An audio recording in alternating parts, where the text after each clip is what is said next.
اعوذ باللہ من الشیطان الرجیم، بسم اللہ الرحمن الرحیم۔ السلام علیکم۔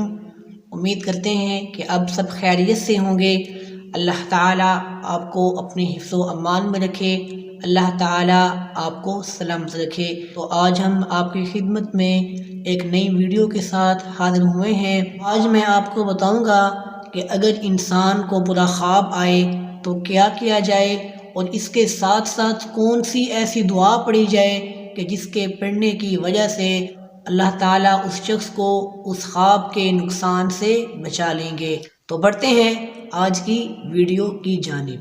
سیدنا جابر رضی اللہ تعالی عنہ سے روایت ہے کہ رسول اللہ صلی اللہ علیہ وسلم نے ارشاد فرمایا، جب تم میں سے کوئی شخص ایسا خواب دیکھے کہ جسے وہ برا سمجھے تو آپ صلی اللہ علیہ وسلم نے ارشاد فرمایا کہ اسے چاہیے کہ اپنے بائیں جانب 3 بار تھتکارے اور شیطان سے اللہ تعالیٰ کی پناہ مانگے، اور جس کروٹ پر لیٹا ہو اسے بدل دے۔ اس کے علاوہ ابو سلمہ رحمۃ اللہ علیہ سے روایت ہے کہ میں بعض خواب ایسے دیکھتا کہ جو مجھے بیمار کر دیتے تھے، تو وہ کہتے ہیں کہ میں ایک دن سیدنا ابو قتادہ رضی اللہ تعالی عنہ کے پاس گیا اور ان سے یہ بات بیان کی، تو انہوں نے کہا کہ مجھے بھی اسی طرح کے خواب آتے تھے۔ تو یہ بات جب میں نے رسول اللہ صلی اللہ علیہ وسلم کو بتائی تو آپ صلی اللہ علیہ وسلم نے ان کو ارشاد فرمایا کہ اچھا خواب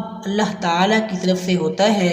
جب تم میں سے کوئی اچھا خواب دیکھے تو اپنے دوست کے سوا کسی کو بھی نہ بتائے، اور جب کوئی برا خواب دیکھے تو اسے کسی کے ساتھ بیان نہ کرے، اور اپنے بائیں جانب 3 بار تھتکارے اور یہ دعا مانگ کر اللہ تعالیٰ کی پناہ مانگے، اعوذ باللہ من شر الشیطان و شرہا۔ اس کا ترجمہ یہ ہے کہ میں شیطان سے اور اس کے شر سے اللہ تعالیٰ کی پناہ چاہتا ہوں۔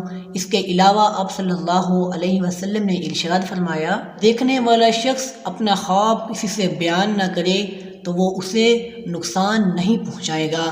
اللہ تعالیٰ سے دعا ہے کہ اللہ تعالیٰ ہمیں شیطان کے شر سے محفوظ فرمائے، اور ہمیں جو برے خواب آتے ہیں اللہ تعالیٰ ہمیں ان کے شر سے بھی محفوظ فرما لے۔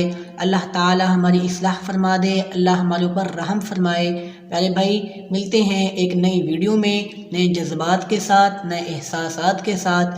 تب تک کے لیے اپنا بہت سارا خیال رکھیے۔ اللہ حافظ۔